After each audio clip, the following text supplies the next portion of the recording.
the first question, did you come in your own jet? No. Sadly, you don't get all the back end. No, unfortunately not. But you have to wear Old Spice. Yes, I choose to because it does great things for because you're the man, yes. So, Old Spice, not a brand that people associate with, you know, huge modernity, interactivity. I mean, you started on the trajectory with Old Spice, but then this was kind of an exponential kind of thing, wasn't it? Yeah, I mean, the brand in America is slightly different, so they've been doing some interesting work for a little while now. So it's not like everywhere else in the world, it's still kind of surfers and big ships and kind of weird things from the 1970s. So it was definitely more modern in the US, but it really took off with that insight that, you know, how can you make women buy body wash for men, and finding that guy, that amazing character who, you know, it's okay for guys to like, it's okay for girls to like, and you know, it's okay for your girlfriend to like that guy. Do you know what I mean? So it's kind of unthreatening. And I think that the thing, like, very quickly, you know, I wasn't there even when they made the original TV spot, but what happened was, you know, you just sort of look at it and go, well, this guy is speaking directly to the camera about the product. It's perfect. Like, he's speaking directly to the audience. Let's do something where he speaks directly to individuals and communities. And for me, that didn't feel like a massive leap, having worked in the interactive space for a while. But I think it was quite new for people who were used to working in TV advertising, where you're quite shut off. Yeah, exactly. And so how much was it a marriage of the talent, the writing, the technology? I mean, how did you go about that? Because he's very special. Yeah, absolutely. And I think, you know, when we saw, you know, how we got to filming nearly 200 sort of commercials in 2 days, which is a lot. Yeah. The other thing was actually how they got put out there. So we had people there who knew the communities online, who understood who to respond to, not only in terms of were the things they writing funny and good fuel for great writing, but also if we respond to that person, where will that message then go to? Because, you know, as soon as you respond to someone, they would then put that message back out there to their communities, and that's where you get that kind of massive exponential growth from. I remember, you can tweet all about this because we're going to move on in a minute, but just one last thing, you've set up a huge expectation now. I mean, and you've taken this right up the top of the mountain, it says there. I mean, you have to think of something incredibly special to carry this on, don't you? There has been a follow-up recently, actually, where we used some of the learnings from that, but, you know, I think that was a kind of, you know, a one-off. And I think one of the things you'll see a lot of in the interactive space is people want something new. Yeah. And if you try and repeat something, it's quite difficult to get the same effect again a second time. So we did a campaign where Fabio became the Old Spice guy, and then Fabio and the Old Spice guy battled it out to become the owner of the title Old Spice guy. And it was massively successful, but it probably wasn't quite as successful as that. Well, so the lesson we take from that is, if you're going to make a TV advert, make it one that gets banned. Yeah, I mean, that's usually a good way of getting it out there these days, yeah. And so you get marriage of a TV ad that's banned, and something really rather old-fashioned as the giveaway T-shirt. Yeah, it's cool, isn't it?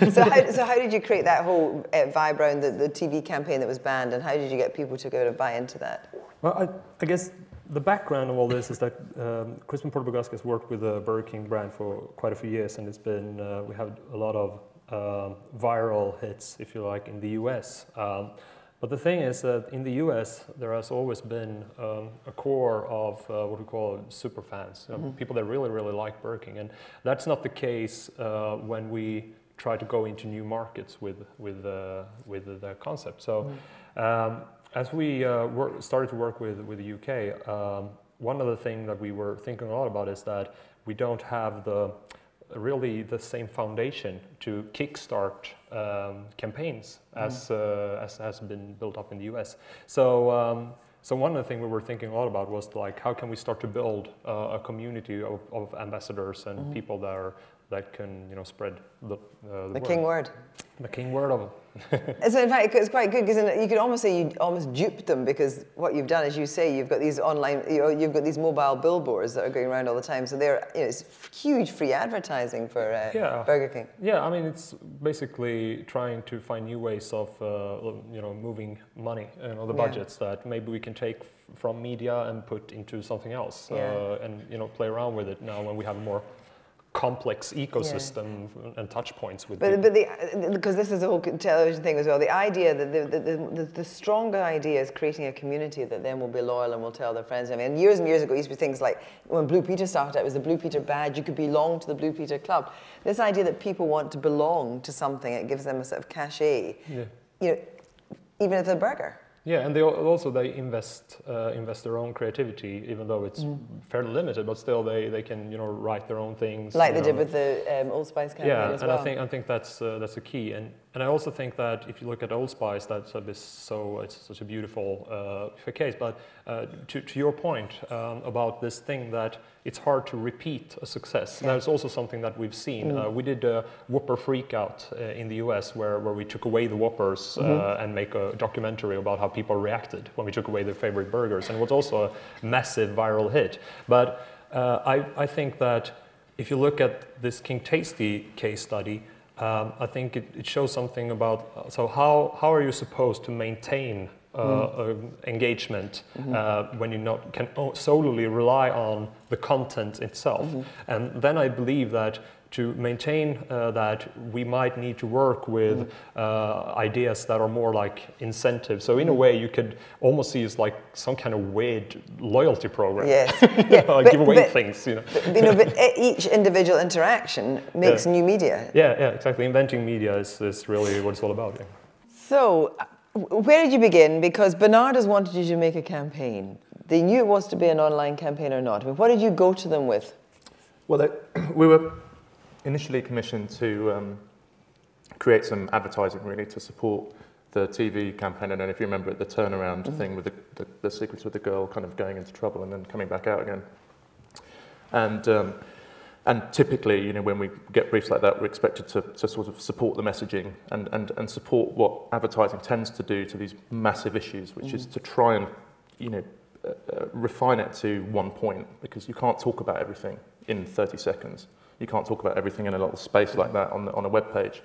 So we just thought, well, because of the complexity of the issue and because of what the internet does, which is provide endless kind of media in effect, there's no cost associated with how the time. Let's go the reverse and let's open this whole issue out and talk about all of the sort of concerns that Bernardos have and also the children and teenagers that they represent. Open that out fully. And and then we ended up with a documentary rather than an advert, and then rather than paying for media, it was supported because it was a kind of cultural artifact, not something that had been bought in. Yeah, it was a cultural artifact, but also, why do you think it was so successful? Because it was direct to camera. It was obviously an antidote to the Queen's speech. Yeah. But not only kids, everybody just loved it. Yeah, I think we're going to hear the word ecosystem a few more times this morning, but. I mean, I think when we were thinking it through, we just thought, well, to make this work, we have to understand how it's going to speak to the audiences, and we felt like, one of the on the young people's side, it was giving them control. So yeah, it was giving them control, and it was dealing with something that they felt very strong about, which is that they're disenfranchised, that they're misrepresented by the media. So this was an opportunity for them. We were giving them a platform to talk to the nation, and on the flip side, from the adult group, then you also have this sort of nagging sense that. Youth is misrepresented by the media. I kind of wonder what their world is like. So there was this inbuilt kind of motivation on both sides that helped to carry it. So that was the assumption that drove the whole thing. But I mean, not to be reductive, but it was actually a fairly simple thing to do, a simple idea. Yeah. That it wasn't necessarily this great kind of high-tech interactivity even.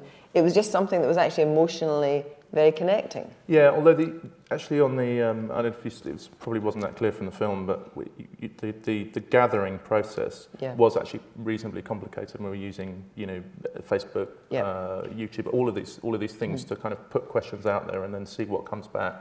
All those videos were taken from the campaign, so it was actually quite kind of complex in the run up to the film. All three of the campaigns that were shown, the technology is kind of invisible, right? Yes, so the way that the T-shirt's distributed, with you having to share it 50 share the video 50 times to get the T-shirt, that's not a trivial thing to pull off. In the same way, the Old Spice thing had technology in the background, but you didn't see that. And I think there's to keep it simple for people, so it doesn't feel like they're wading through technology. Yeah, you shouldn't show your workings all the time. Absolutely. But the television has had an issue before with user-generated content and how and I think we can maybe come on and talk about that in a minute. So now you've got to know our three mad men. This is where they're going to do even more work, because each of you has been given a TV genre or property. You've got to demonstrate a different approach, a new approach. Each one of these three advertising gurus gets 8 minutes to sell the idea, and then we're going to take questions from the floor on each one by one, and then we're going to vote at the end of each pitch as to whether or not you would give this the green light, you would commission this. Now, let's begin with Ian, and Ian has been given the idea that he would like to look at the way current affairs is delivered on television. He's got 8 minutes to give us his pitch about how he would change it. We'll take questions and then we'll vote on it. Ian, the floor is yours. Right, so I was pretty excited to be given current affairs because it's something that just sort of is happening all the time. There's a constant flow of new content, and it was great. And so I thought I'll pick a really kind of iconic current affairs show in the UK to sort of reimagine. So I picked Newsnight, and this was before I knew that Kirsty was going to be the moderator of the panel, and so I realised I'd probably shot myself in the foot by picking something that she's really expert in. So I then went and thought, well, how about if I make it more about Paxman? And then there's a weird thing that goes on in my head whenever I think of a person like Jeremy Paxman. I get all muddled up and I get him mixed up with another Jeremy Clarkson. So I've got this kind of thing of there's two Jeremys, and they both are kind of the grand wizards of television. So I wanted to kind of come up with something that would appeal to both of them. So the question is, what would the Jeremys care about? And I think both of these guys are people who, for me, would care about one thing, and that's attention. So, actually, what's interesting about attention is that it's something that's massively important for TV and massively important for advertising, and we're always competing for people's attention, and that competition has got more and more intense over the last few years.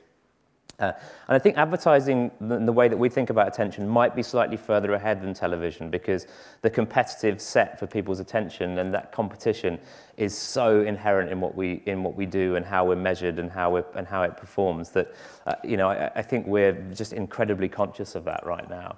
And I think we, as that's advertising and television, now have this incredibly huge enemy that we're collectively fighting against from an attention point of view. And that's technology. So the average mobile consumer now has 2.4 connected devices, and that's sitting in the living room with them, stealing attention away from the thing that we're trying to get them to watch, certainly on television. And just in case, to make this really clear, this is kind of what wandering attention looks like. I've just been rereading Enoch Powell, The Rivers of Blood speech. So I'm watching Newsnight, and David Starkey talks about the rivers of blood speech. So the first thing I do on my laptop on my phone is I go to Google, I do a search for the rivers of blood speech, I end up on the Wikipedia page about the rivers of blood speech. About halfway down the page, I noticed that it was broadcast on ATV, which makes me think of this TV channel that I remember from when I was a kid. So I'm on the ATV page, and then I think, I remember that logo. So all of a sudden, I'm on YouTube looking at old TV logos, and all of a sudden, 10 minutes has passed on Newsnight, and then I'm back in the show. So how are we going to deal with that kind of wandering attention that happens? And this is even worse. So if people sort of get bored and they lose attention, then they start just posting random comments like this episode of Newsnight really blows on Twitter, and all of a sudden you're kind of not only destroying your experience, but you're destroying other people's experience of the show as well. So how are we going to deal with that? And even with the BBC's might, I think going around installing human blinkers on people isn't going to work. What we need to do is to find ways of giving people an experience that's so good on those devices that they don't need to look elsewhere. And it's not just about attention in terms of a visual thing. I think now people have fiddly fingers. Like, people just want to be playing with stuff the whole time. And I think kids are sort of growing up with this sense that they have to be doing stuff with their hands all the time. Like, when you look at the stats around YouTube and how much of videos people watch on YouTube, the average length of a time that people watch is 40 seconds. And that's not because videos are 40 seconds long, that's because they're switching away from stuff, they're jumping through it. And I think that's one of the things is like, not only are people's eyes wandering, but they're physically wanting to do things. So what I wanted to do was really kind of deconstruct the show and then put it back together again. So historically, TV's been this kind of 10-foot experience, and kind of laptops have been this 1-foot experience. It's like, what do you do if you want to create something that's a kind of on-the-knee and TV experience working together, this kind of 2-screen thing? And really, the important thing is, how can you bring the world of content that's out there on the web onto people's laps so they don't need to go anywhere else? And really what I wanted to do was create something that would become this kind of archive that people could kind of jump backwards and forwards between day by day. And as you're going through the show, this sort of experience is kind of building out, and I'll show you how that works. The main thing here is that it's audio synced, so regardless of when you're watching it and how you're watching it, if you fast forward through the show, if you're watching it on iPlayer, this experience will kind of catch up with you. There's a way to bookmark and share things as you're going, so you never kind of miss out. The content comes in both directions, so we're putting things onto the TV and taking things off the TV. There's sponsorship opportunities, obviously not for the BBC. This is a modular thing, and it doesn't matter what device you do it on. So we watched the show and kind of went through it, and it's like, okay, we'll have kind of, this is all synced up, so at 4 minutes there's a bit in the broadcast which says who's done a good job, the police and politicians, so you have an instant poll. Anytime a new person gets introduced, we have content around them. I'm running out of time. There's a simple kind of slider here, so where they ask the question, how much trouble is the nation in, there's a simple slider from not very to a lot, which gives people something very quick to kind of answer those questions. You know, we have a holiday map that shows where the politicians all were when the riots started. We have sort of information on David Starkey. We'd have the Rivers of Blood speech kind of being pulled in full. Where are we? A controversy league, which I like, which pulls up the most controversial clips ever on Newsnight, and you'll see David Starkey there just above Dizzy Rascal. And this is what it might actually look like if you saw the whole thing working. Oh, here. So during the introduction, we're kind of bringing up some imagery of things that are going on. The streets are calm. The rioters now diminished to a subdued and steady train through the courts. Public order then nominally restored. But as the show goes on, the web experience would sync up. This week, David Starkey. This gives people a way to kind of find out more about the guests, because sometimes you see people on there who you have no idea about. The Rivers of Blood speech is synchronized up. You'd see the big controversial statement with comments attached to it. There's David Starkey's top 5 rap videos as submitted by the community. This is kind of behind the stats, so you'd see where the information that people talk about comes from. People are able to add things to, as they're watching, add things to a bookmark bar. This is kind of the whole show as it's kind of mapped out. You can kind of zoom backwards and forwards between the whole thing.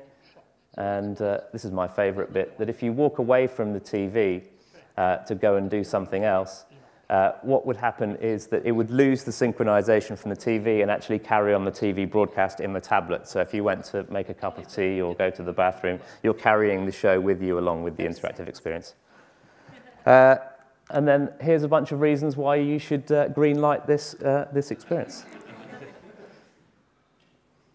Thank you very much. Ian, thank you very much. Questions on the floor? You make a very big assumption there that people aren't drunk by the time they watch Newsnight. They never manage to do all these things. The idea was keeping it very, very simple and having very big buttons and very easy to read text. So it copes well with drunkenness. Good, we like that. Questions, can we have the lights up on the floor, please? Questions to Ian about his project proposal? Yes, gentleman right in the middle, would you like to throw a microphone across here? And anyone at this side for next? No one yet? Okay, please identify yourself. Yeah, my name's Colin McKeown from LA Productions. The question I want to ask is, did you target that at any particular demographic? Because you mentioned YouTube and you mentioned what people like to do with their hands. I'm an old fart these days. I don't want to fuck around with my hands, to be honest with you. I want to look at news and see news. And also I think being a producer, the amount of additional work that will be required on that would put the budget straight up on Newsnight, by the way. Well, address those two things separately. First of all, being an old fart, and secondly, the budget. So the idea with this is that actually you could just sit there. I mean, if you have one, it's not for you if you don't have one of these devices or a laptop with you. It's like it's designed for people who have a screen with them, and there's figures to show that upwards of 50% of people are consuming television with a second device kind of readily to hand. And if you didn't want to go further with that, it would simply be presenting content, you know, in an ongoing way. I think if you want to dig deeper, then that's kind of how it's supposed to work. I think from a production point of view, what I was trying to do was all the content there is things that are readily available out there online. Mm-hmm. I think if you build a system that has templates and has types of interaction built within it, you know, pulling images in from an open source like Flickr, or pulling things in from a partner like Wikipedia, I think it'd be very, very straightforward for a production assistant to be able to pull that together very quickly. I mean, we wouldn't do Wikipedia, but yeah, I get that. You know, library, Congress library, all that kind of stuff, all speeches. Yeah, I could see how that could work. And Hansard, and you know, and what about the Newsnight demographic? You think this would bring us in a younger audience? I would hope so. Yeah. Well, I'd hope so too. And another question on that? Yes, in the front here. Thank you. Would you like to identify yourself? Just take your mic. Sabina, I do digital at Fremantle Media. What I was wondering is whether the reason people are using that second screen isn't just because they want to have the information in front of them immediately. It's also because maybe they enjoy the process of searching and following a train of thought or imagination that something's triggered off. Yeah, I quite agree, but I think if there's a way of, like, I would never suggest that this is about putting people in a box and saying you can't go out and do those things, but I think taking that first couple of steps for people who, you know, I think it's about kind of taking some of that attention and making it easy for people rather than saying you have to go and do all the work yourself. But I think it's not a closed walled garden that says we're trying to lock down your experience of going off. But here's a kind of technology question that I don't understand. So we have we're live, right? Yeah. And Starkey, whoever, starts talking about rivers of blood. How instantly though? I mean, you're talking about if we were going to be doing some kind of extra information on that. I mean, how instantly could you get that? I mean, you could certainly obviously get the Wikipedia with rivers of blood speech, but in terms of putting it in context, you say the production assistant can do it, but if it's all live, how quickly can that stuff be get on the second screen that gives you the added information? Or they do it themselves? I think it would be, I would hope you could get to it very fast. I think, you know, it would be a new skill almost to kind of to manage that system. And I think, you know, one of the things that we've seen over time is, you know, content management as an industry is actually quite old-fashioned now. And I think making experiences like that are, you know, it would be almost as much fun to produce that interactive content as it would be to you know, to be we're part finding of a the lot show. more of that is true. Yeah. Okay, well now we go to a vote. Green, if you think this is something that we could commission, and you know, given that Ian he's done this in his spare time, he's got the day job. so let's say who would commission this as a way forward for Newsnight, and who wouldn't. Let's go for who would commission. I'm a green person too. I'm green. I'm green. Okay, well, I mean, there's only a couple of people that wouldn't, that perhaps they're too tired to do that by the time they watch Newsnight. You just what? Sorry. I stopped at the point where I thought I had to go to the toilet with Jeremy. Oh, yeah, okay. No, you understand that he never does. Anyway, so let's now go on to Gustav's pitch. Well, that was overwhelmingly fabulous. Ian, you've got the job. Now, let's look at the next one. Now, the next genre which we thought was in need of a kind of fresh pair of eyes was cooking. Take it away. Okay. I have to tell you a little bit about the background to this. I'm from Sweden, if you didn't notice, and and I call my project "No More Ready, Steady, Cook." And the reason I have to give you a background on this. And in Sweden, we eat pickled herring most, so we don't really need cooking programs. So I asked the organizers of this event to send me some information on what British people are looking at, and they sent me a YouTube clip of something called Ready, Steady, Cook, which is a show where people try to make food in a very stressful environment. And I realized that this is great. I'm just gonna try to make this even better. So I put some of my spare time, as you were mentioning, into trying to make the next season of Ready Steady Cook even better. But then I Googled, and on Wikipedia I heard that there will be no more Ready Steady Cook.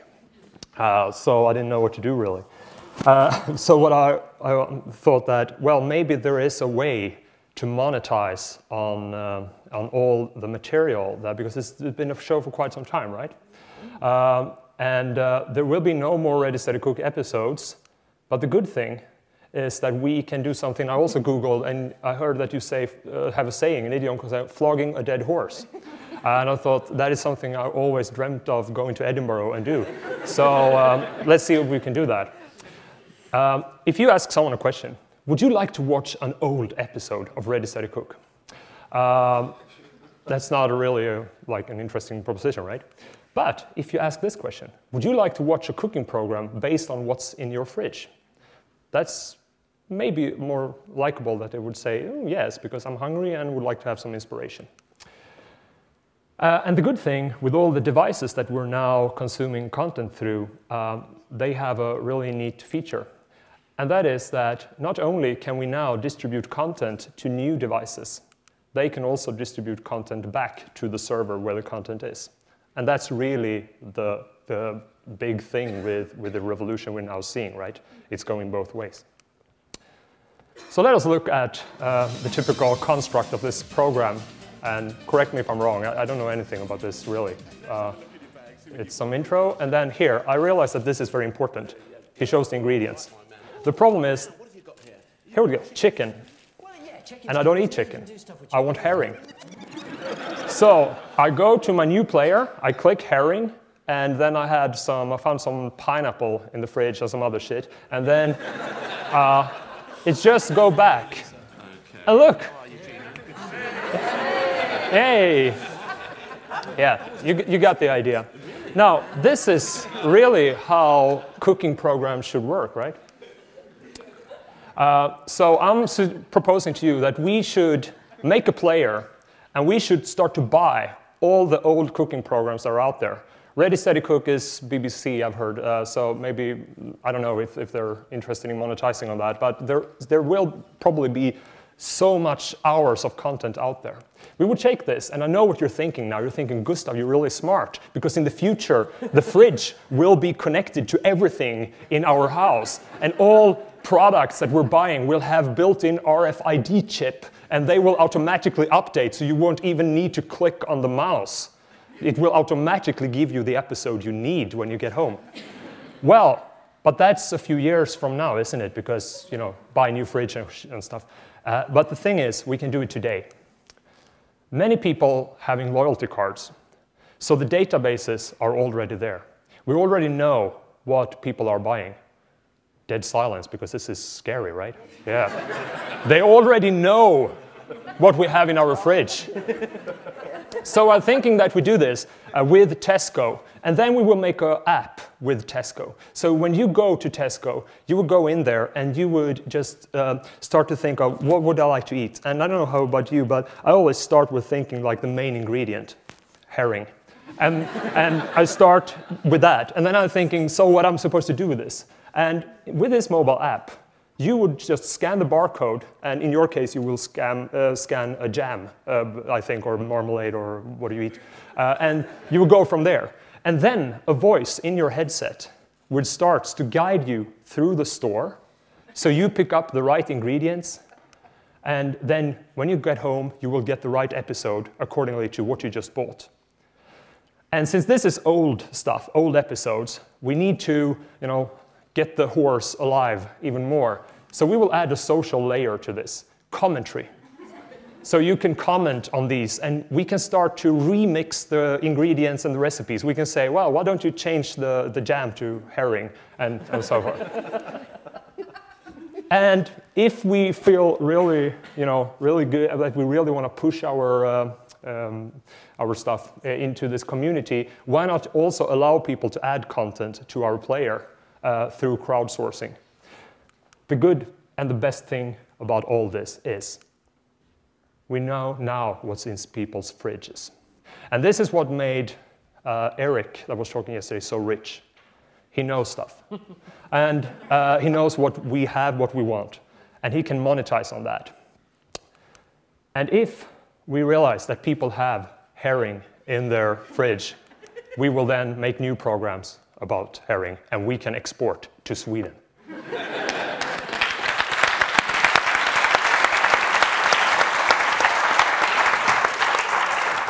The thing is, why bother with Ready Steady Cook? Why not just use the Tesco club card, work out what people have and put it online for them? A great recipe out of you. I saw you bought 2 pounds of steak yesterday. You should be making this. Yeah, exactly. I mean, that's how it should work. So it's a make your own cookery program. Yeah, well, yeah, but I still think that it's inspiring to watch someone cook, and and it's also entertainment value and all that stuff. And some of the old clothes are amazing. Yeah, exactly.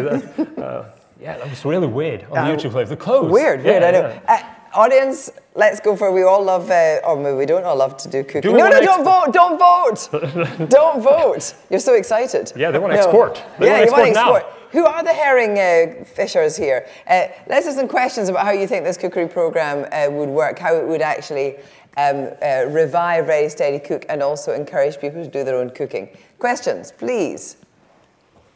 Questions from the audience on cooking. Dear God. I think the most interesting thing about this is the idea that actually, I don't know if I actually want to see people filming themselves in their kitchen, but it'd be quite interesting to see them filming their own kind of cookery slots to go on as part of the whole Ready Steady Cook kind of community. Yeah, exactly. So you would create a new community around Ready Steady Cook. Yeah, I mean, I think what really I think it's really interesting is that, I mean, these days you can pretty much put a dynamic, personalized social mobile layer on top of everything and make a presentation like that. You can do that all the time, make a lot of money. But what is interesting with this is that I believe that there is a huge, you should monetize on old material. Yeah. Because that's really what Google is all about. Nothing on Google is live. No. It's always up, like when Google launched, it could take them days until their spider came to your server and took the content and put it into the index. Today they have huge server halls, so they can make that in a few minutes. But still, it's old material. Yeah. And I think that's really what the television industry, they have a huge back catalog. And ideas to make the old material interesting again is probably really what I'm suggesting here. Because I believe that's really what a lot of content industries, such as record labels, music particularly. That's really how you can make money on back catalog. Back catalog. Yes. Question here, then question at the back. Yes.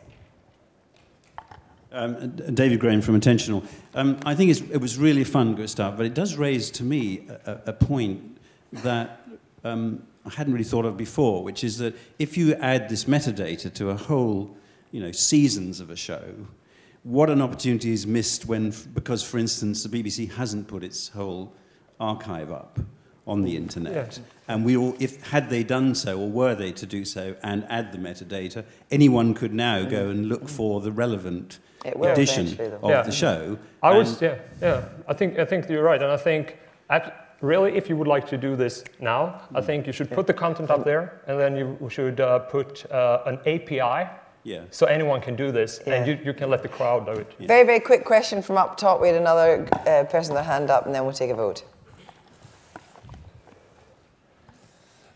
Mike Dix from PACT. A great presentation. We actually made an app very similar to that about 6 years ago before it would work, typically. But my question would be, at the time, we made something for the BBC that allowed you to create your own recipe from the ingredients that you'd got, which courses, etc. And it became obvious that the commercialisation of that would be to take it to brands like Tesco's and Ocado and whatever. But we found a distinct lack of any interest from those brands in doing anything around that content. Do you think now that the brands are more interested in that? Because I'm sure the makers of Ready Steady Cook would love to sell Tesco's all those old episodes. Yeah. Well, Tesco's have an API, right? I don't know if you perhaps don't know this. But I mean, I know.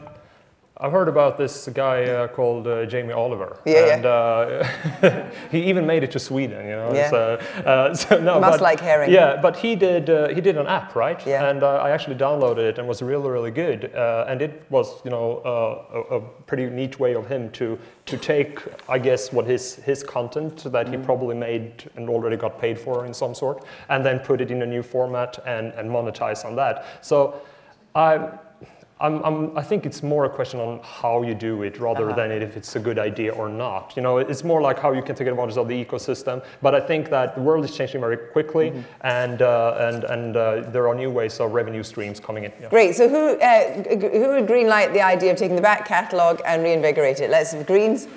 Well, who wouldn't? Great. Overwhelmingly. God, these guys are doing well. No pressure then. Okay, and finally, let's go for Top of the Pops. Reinvigorating Top of the Pops. Right. Do I have to press it to... Oh, no, we're good.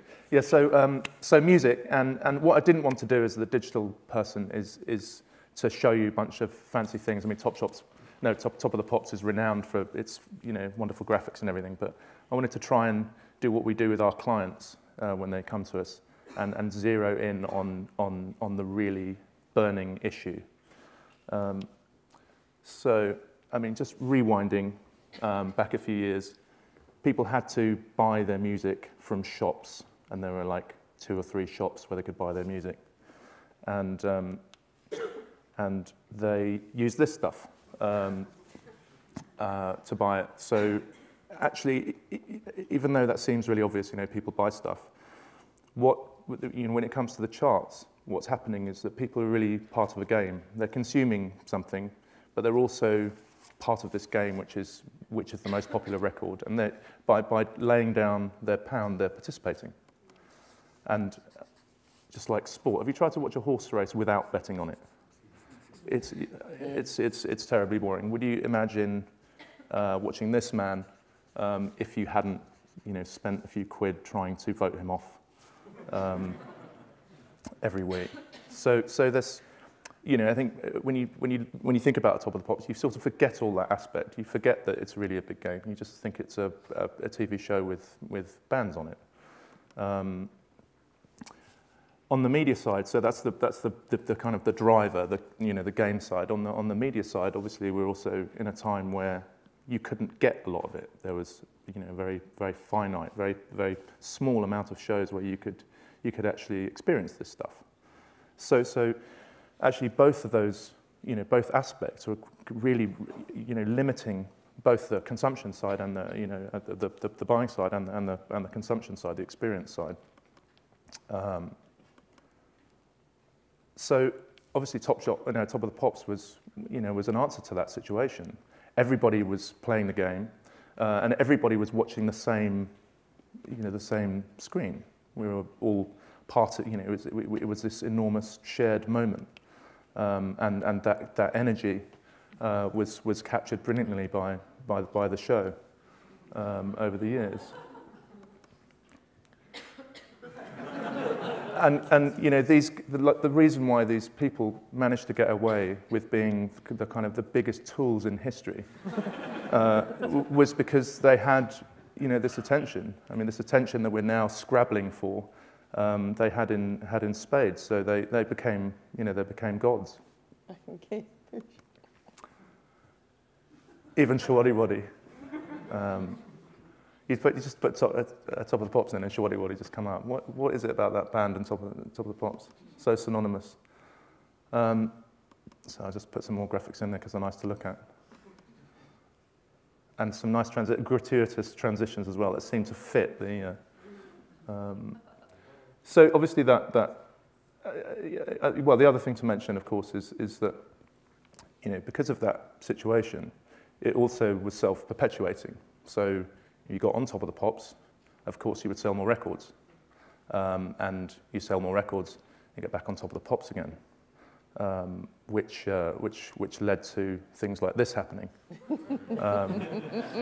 So 16 weeks at number 1. So there was already something a little bit broken with the model.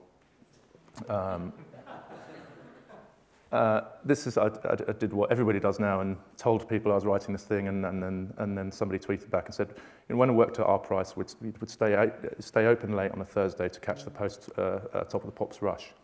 It's unimaginable now. It just doesn't happen in that kind of linear fashion anymore. So these, you know, these brands obviously, started something that's now much more proliferated and wide and spread, and finally the kind of more legitimate face of of that. So music has, excuse the awful pun, has gone underground. It's no longer sort of experienced and enjoyed in the way that it used to be, and because we're doing lots of different things in different places, we're consuming it in lots of different places. And obviously what happens with that ubiquity and the fact that actually most people aren't paying for music is it becomes valueless. So that old equation and your token, your chip in the game is no longer meaningful. So just the fact that you download a track doesn't mean you care about it. And that's the fundamental problem, and the reason why the model then breaks, obviously, is if you don't care, then you're not invested in any way in the outcome. There's no connection there.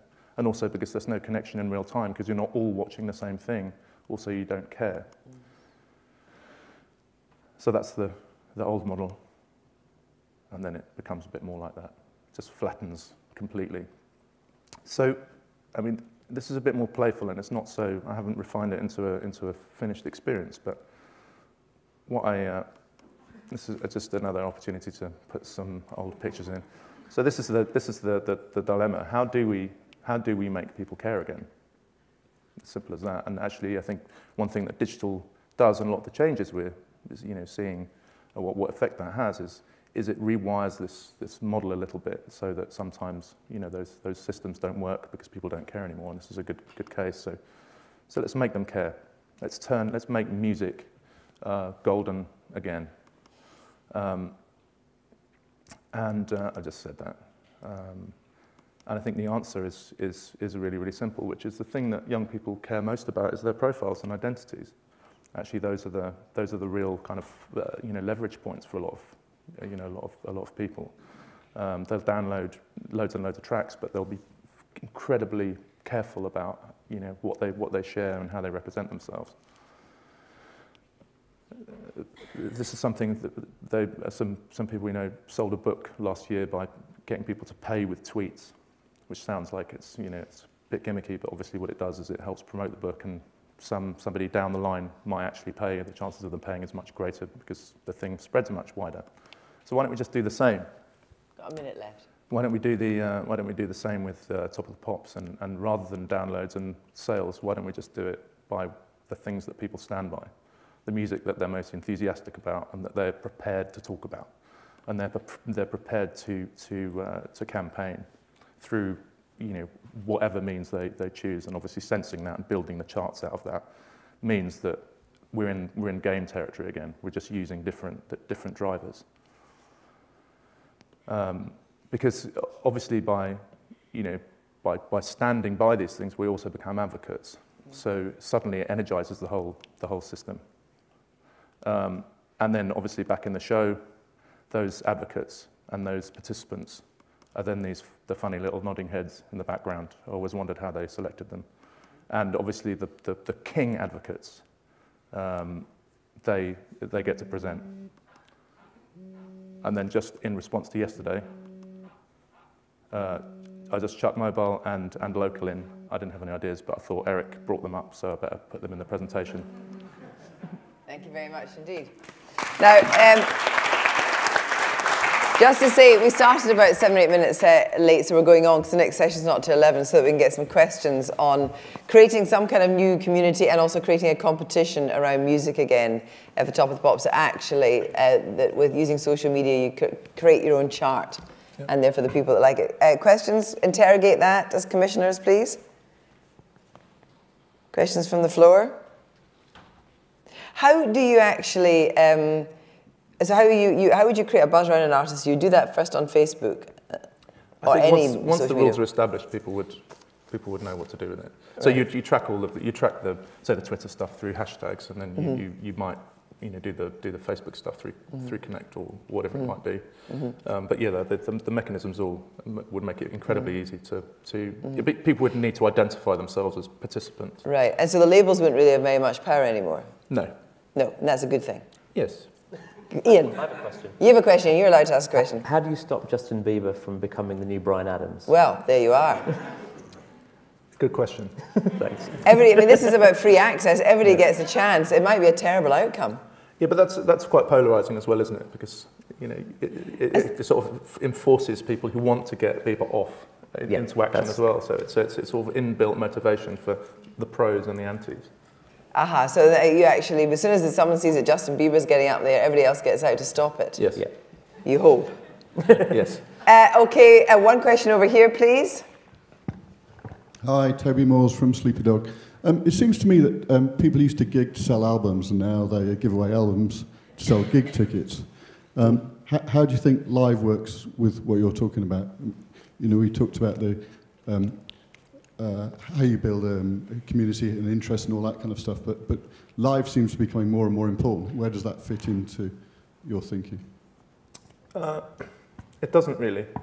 It's on live's persisted through the ages, and even obviously with the restrictions on consumption before the internet came along.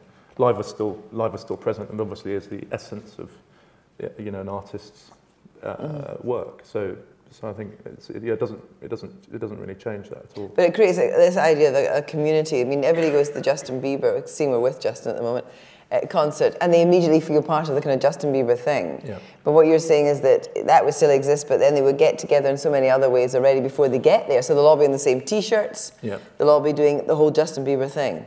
Yes. So it's a kind of form of fascism, then that's fine. Okay. Right, well, let's vote on this, whether or not we can re-energize Top of the Pops by making it into a chart, but a chart on through social media. Green light for this, please. Oh, yeah, well, you are there, but, it was a tougher pitch, wasn't it? These commissioners were a bit more concerned about that. Just before we finish, and we are going to finish, just the whole convergence of the idea of advertising and television. Ian, how would you see the model being? Because it's also about converging we're all, in a way, well, we hope we're all creatives. It's just different skills, so that, in fact, BBC, presumably, ITV, have got to tool up on different skills. Yeah, I think, it is this convergence. It's the coming together of two different worlds, and I think when you look at all of the case studies that we've seen, there was traditions of great writing, great filmmaking, all of that stuff coming together, and not just using the internet as a distribution medium, but using it as a way to capture attention in new ways and involvement in new ways. And you think there'll be a closer relationship as well? I think I don't really see a big difference between advertising and television. To me, it's the same, and I think what has worked for the advertising industry is to let people like me and you get into the play. I have a programming background, and I learn advertising. I think it can go both ways, and it's art and science. That's really, so bring the programmers into the concepting phase. Absolutely, and lots of programmers and production companies as well, because this is the whole idea that when you go to pitch now, you have to pitch in a completely different way. Just a couple of questions before we finish from the audience generally about the convergence of advertising and television, and not advertising television, but advertising skills to television, and how you actually create a campaign, create a whole idea of a series and programs around and create a buzz about them will be completely different in the next few years. Questions from the floor? Yes, up here on the right, thank you. Debbie Lee from Leopard Films. How important, with the fragmented world of comms, with digital being so, as we said, it's more than revolutionary, it's dominating in a lot of spaces. How important is the TV window from creative agencies' relationship with your clients? How still important is the TV window for them? Nick? Incredibly important for certain types of things. So, and for certain types of products, it's still the only way to talk to audiences about certain messages. So. We have to remember that. If you look at Sweden, who's considered being pretty in the front runners when it comes to digital, TV advertising is the absolutely most profitable and hardest to get your advertising. So it's like a lot of our customers and clients, they are like, oh, it's so expensive with TV, and that's just because it's working. We have to remember that branding is something that we still haven't cracked online. It's still a lot of, like Google, there is a need and people looking for products, and then we can fulfill that. But the branding, which is basically the most important part of the advertising industry, is still not working online. But if you tie your brand into a community that then grows, in a sense, then it reinforces the brand. Yeah, I mean, we're getting there, and Old Spice is an example of that, but the old model is still working good on TV, so we need to fix display advertising on the internet, because it's still not working really well. A final question before we finish? Anyone in the hall? Well, I'd just like to say, I think we should really thank Nick, Alan and Gustav for an extraordinary amount of work and presentation and thought that's gone into this session. Thank you all very much indeed. Thank you. Thank you. Thank you.